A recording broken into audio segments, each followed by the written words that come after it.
En quoi la non-violence est-elle une force? Alors la non-violence, c'est à la fois une philosophie de vie qui est le respect de la vie sous toutes ses formes et une stratégie de lutte non-violente.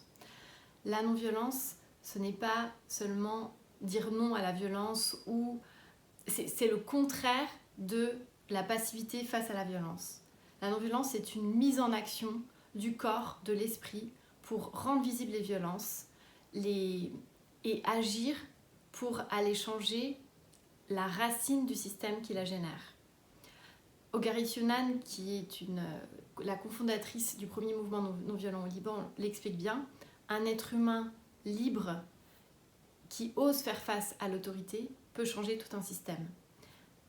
La non-violence, c'est la montée en capacité de faire face à la violence pour faire émerger une autre voie, une autre manière de voir la vie et une autre manière d'agir quotidiennement, individuellement, mais surtout collectivement face aux violences systémiques de la société. Comment construit-on une stratégie de lutte non violente? Une stratégie de lutte non violente s'appuie sur deux forces, la force de persuasion et la force de contrainte.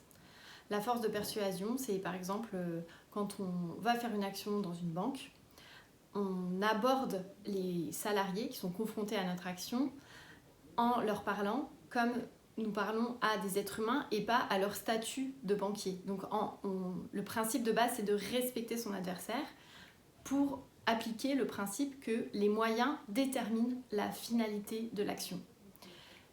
Mais la force de persuasion n'est souvent pas suffisante. Si on va voir Total pour lui demander d'arrêter de construire le pipeline EACOP en Ouganda, qui est une petite bombe climatique, Total ne va pas nous dire oui. Donc les stratégies de lutte non violente nécessitent d'établir des rapports de force en utilisant tout un panel d'actions non violentes légales comme les actions juridiques, les pétitions, les actions de sensibilisation et des moyens d'action illégaux comme la désobéissance civile. La désobéissance civile est-elle au cœur de l'action non violente? La désobéissance civile est au cœur de l'action non violente parce qu'elle permet de faire basculer les consciences et de mettre en lumière des campagnes qui ont été élaborées par divers moyens légaux.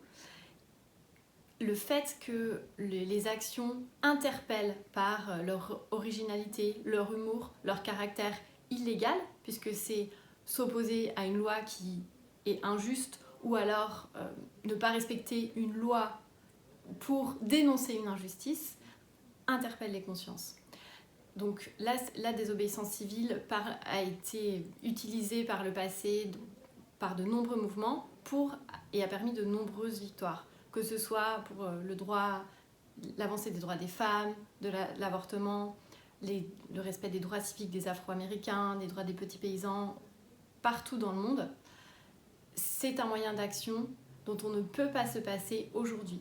Et au vu de l'urgence climatique, au vu de la menace qu'elle fait peser sur les droits humains et les droits du vivant, la non-violence et l'intégration de la désobéissance civile dans nos stratégies de lutte est une nécessité parce qu'elle nous pousse à aller plus loin, à nous dépasser et à interroger à quel niveau nous menons nos luttes pour faire émerger un monde juste et soutenable.